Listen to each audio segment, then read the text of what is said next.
Des sujets qui vous interpellent ici en Outaouais.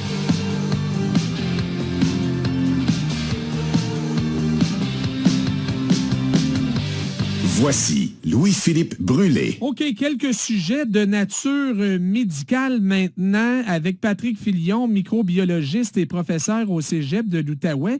Deux sujets quand même préoccupants. Salut Patrick. Salut LP. D'abord, c'est loin de chez nous, mais ça soulève quand même des questions. Un résident du Texas a été contaminé par la grippe aviaire. Ce serait lié à la présence du virus dans un troupeau de vaches laitières. C'est quand même rare que ça arrive, Patrick. Oui, c'est une infection qui est très, très rare. Puis heureusement, parce que pour les rares cas ou les rares personnes qu'elle infecte, la sévérité des symptômes peut être assez importante. Donc, c'est une grippe aviaire, donc qui va être transportée souvent par les oiseaux migrateurs, peut affecter aussi les poulets là, dans les fermes qui en possèdent. Mais là, la particularité de ce cas-ci, c'est qu'au Texas, ça a été transmis à l'humain, non pas par un oiseau, mais par des vaches. Donc oui, c'est quand même la grippe aviaire, c'est le même virus, c'est H5N1, qui a été transmis à l'animal, puis par la suite transmis à l'humain. Donc on peut penser que ce sont des oiseaux qui l'ont transmis aux vaches, et ensuite les vaches ou une des vaches à un humain. Exact. C'est un peu comme, je vais vous donner un exemple, la grippe porcine H1N1, mais c'est un peu le même principe. Donc ça part d'un animal domestique ou d'élevage qui ensuite le transmet à l'humain. Donc, même si on l'appelle la grippe aviaire, il peut y avoir quand même plusieurs autres possibles, plusieurs animaux infectés possibles. Donc, c'est parti clairement de l'oiseau dans ce cas-ci. Ça s'est rendu à la vache, puis par la suite chez l'humain. Oui. Virus qui tue des animaux et qui peut tuer aussi des humains, Patrick, il faut le dire. Là. Oui. Oui. Lorsqu'on a découvert disons, les premiers cas de cette grippe-là, que c'était en Asie, c'est une grippe, je le mentionnais tout de suite, c'est très difficile de la contracter parce que le virus doit se rendre dans nos voies respiratoires très profondément. Donc, c'est plus difficile pour le virus d'atteindre les cellules cibles. Donc, pour l'instant, c'est un virus qui est très difficilement transmissible, on va dire, d'humain à humain. Fait que si quelqu'un est infecté, généralement, il ne va pas contaminer les gens autour de lui. Mais une fois qu'il est contaminé, pour certaines souches, ou du moins pendant certaines petites épidémies, on a eu des taux de mortalité là, qui étaient près de 50% LP. Donc ça, c'est assez épeurant quand tu penses à ça. Là. OK? Mais encore une fois, c'est des Mais ça, est-ce que c'est une époque où il n'y avait pas de médication ou parce qu'il y a quand même des traitements pour ça, là? Il y a des traitements, mais là, LP, je te parle pas de 1800 ou de début 1900. Là, on parle des années peut-être dans les 20-30 dernières années. Donc, ça peut être dangereux, mais encore une fois, c'est un virus qui infecte difficilement les personnes. Et maintenant, toute évidence aussi, on l'a apprivoisé un petit peu ce virus-là dans le sens où on sait comment traiter un petit peu plus efficacement les patients. Puis souvent, les gens qui étaient infectés n'étaient peut-être pas là, dans des régions du monde où on avait un meilleur accès aux soins de santé, mais peu importe, c'est quand même un virus qui est préoccupant parce que ce qui nous inquiète, c'est que ce virus-là qui peut être très pathogène, mais très difficilement transmissible, est-ce qu'il pourrait se combiner avec des virus de la grippe qui, eux, sont plus facilement transmissibles, puis conserver sa pathogénicité? Donc, c'est ça qui est un petit peu inquiétant et c'est pour ça qu'on surveille. Puis quand je dis qu'on surveille, LP, là, il y a des oiseaux toutes les années qui se font capturer. On fait des prélèvements chez les oiseaux pour voir s'ils sont porteurs, donc savoir si le virus circule sur notre territoire. Bien, on sait que ça a circulé pas mal, entre autres l'été dernier au Québec, là. Exactement. Donc, avec les oiseaux migrateurs, tout ça, on vérifie. Donc, pour l'instant, nous, on n'a pas eu de cas chez l'humain, puis c'est une très, très bonne chose. Mais, tu sais, juste une affaire niaiseuse, LP, là, les gens qui ont des poules à la maison, là, ben, faut faire attention à ça parce que ces oiseaux-là qui sont à l'extérieur généralement pourraient être en contact avec des déjections d'oiseaux sauvages. Puis là, si vous manipulez soit les poulets et les œufs, ben, juste vous assurer d'avoir une bonne hygiène des mains pour ne pas risquer de vous contaminer, même si pour l'instant, les risques de contamination sont quand même faibles là, au Québec. Sont faibles, évidemment, mais pas inexistantes. On le voit avec ce cas du côté du Texas. OK, alors à surveiller, sûrement qu'on va s'en reparler.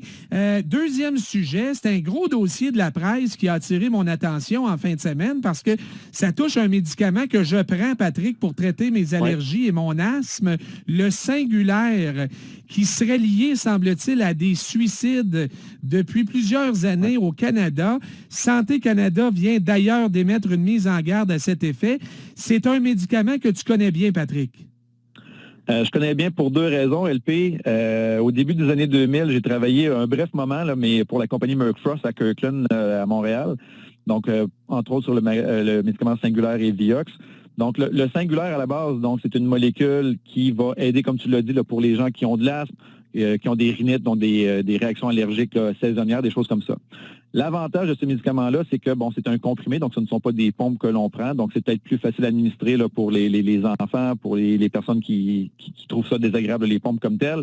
Et c'est un médicament aussi qui va nous aider à prévenir l'inflammation, parce que si on prend, par exemple, le médicament à tous les matins, je vais dire ça comme ça, donc ça va prévenir des réactions allergiques ou des réactions inflammatoires qui causeraient l'asthme plus tard dans la journée. Donc, ça peut prévenir l'infection au lieu de la traiter une fois que tu as les symptômes avec ta pompe.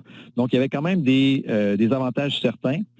Puis, comment je peux dire, les effets secondaires liés au niveau neurologique, là, dépression, pensée suicidaire, cauchemar, donc des troubles vraiment au niveau du cerveau, sont quand même connus depuis 2008. Mais je pense que maintenant, ce qu'on veut, ça sur quoi on veut mettre l'emphase, c'est que les médecins et les patients soient vraiment conscients, parce que c'était peut-être pas quelque chose ou une information qui était transmise automatiquement quand les personnes recevaient cette prescription-là. D'ailleurs, moi, Patrick, là, j'ai pris ça il y a à peu près 2 ans. J'avais arrêté pendant un bout de temps. Je viens de recommencer. Ça a passé par un médecin de famille, un allergologue et évidemment à la pharmacie. Puis jamais on m'a parlé de cette possibilité d'effet secondaire. Oui, puis c'est quand même, je veux dire, grave jusqu'à un certain point. C'est le genre d'information qu'on devrait donner aux patients. Puis là, toi, tu es un adulte, on pourrait te le dire directement, mais le donner aux parents aussi. Parce que moi, je vais donner l'autre exemple pourquoi je connais le médicament, c'est que mon enfant qui était asthmatique, suite à une infection VRS, c'était qu'il n'en prend plus maintenant, mais quand il était très jeune, donc a pris ces médicaments-là. Donc moi, je le connaissais, c'est une chose. Puis ce qu'on a vu de pire pour notre enfant, c'était des terreurs nocturnes, donc des cauchemars, des problèmes un petit peu de sommeil, mais ça a été quand même très passager, pas de problème majeur non plus.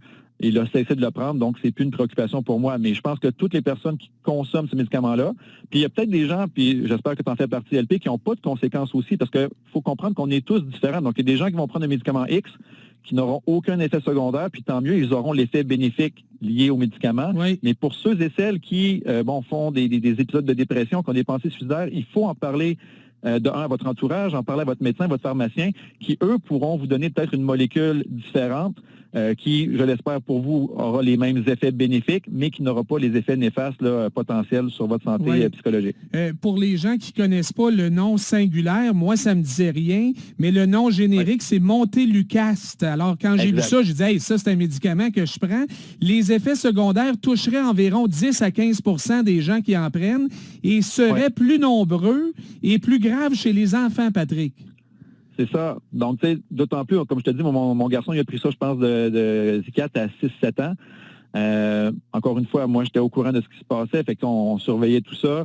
Oui, les terreurs nocturnes, c'était pas le fun. Peut-être que c'était même pas le médicament, mais bon, tu sais, en sachant l'historique du médicament, on peut croire que c'était ça la cause. Ouais. Mais puis là, des fois, ça peut débouler, là, terreur nocturne, tu te mets à mal dormir, tu dors mal, tu es plus anxieux, ça peut virer en dépression, puis au final, ça peut virer en pensée suicidaire, effectivement. Oui. Écoute, il y a des médecins de Sainte-Justine qui en parlaient, des pédiatres qui disaient que des enfants de 6 ans qui avaient eu des pensées et qui avaient fait des tentatives de suicide. Écoute, LP, à 6 ans, c'est pas normal que tu aies ce genre de pensée-là.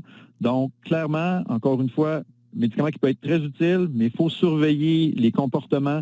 S'il y a des changements au niveau de l'attitude, du comportement de votre enfant, de personnes autour de vous qui prennent ce médicament-là, référez-le à un médecin, aidez-les, parce que c'est pas quelque chose qu'il faut prendre à la légère, au contraire. Mais encore une fois, 90 % des gens vont prendre ce médicament-là, vont avoir, comment je peux dire, leur vie va changer parce que bon, tu n'as plus les réactions allergiques saisonnières, tu n'as plus tes problèmes d'asthme, donc ça peut être très, très, très bénéfique. Mais pour le 10 % qui peut avoir des problèmes, ça peut être des problèmes très sérieux. Donc, parlez-en autour de vous. Assurez-vous que les gens qui consomment ces médicaments-là en comprennent aussi les risques. Puis, dans le fond, on pourrait peut-être mieux comprendre ce qui se passe dans leur tête, sachant que ces médicaments-là peuvent entraîner des effets secondaires de ce type-là. Mais il était temps que Santé Canada émette la mise en garde. Ça va forcer les spécialistes, médecins, pharmaciens à informer, à bien informer les gens qui ont cette prescription-là. OK, ben écoute, Patrick, merci beaucoup.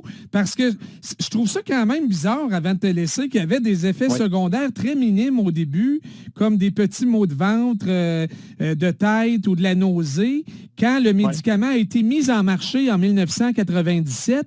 Et là, à partir d'à peu près 2008, on réalise que les effets secondaires sont beaucoup plus graves qu'on pensait. Oui. Dans le fond, c'est que ben, comme tout médicament, on commence avec des petits groupes de volontaires. Après ça, on va élargir à un groupe plus grand. Mais là, on est rendu, puis là, on peut parler à travers le monde, mais juste au Québec, je pense que c'est 35-40 000 personnes qui prennent ce médicament-là de façon, on va dire, assez régulière, ou du moins qui ont reçu des prescriptions.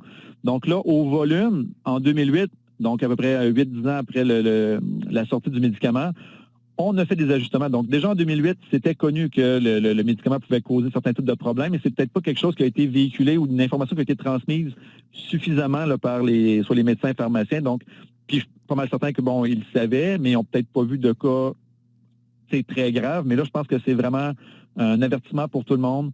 C'est un médicament qui peut causer des effets secondaires sérieux. Donc, il faut en parler, il faut informer les gens pour que, justement, ils puissent mieux comprendre ce qui se passe dans leur corps, puis peut-être, justement, pouvoir informer le médecin puis changer de prescription. Bien, merci d'en avoir parlé, Patrick. On apprécie. Toujours un plaisir, LP. Bonne journée. OK, à bientôt. Patrick Filion, microbiologiste et professeur au Cégep de l'Outaouais.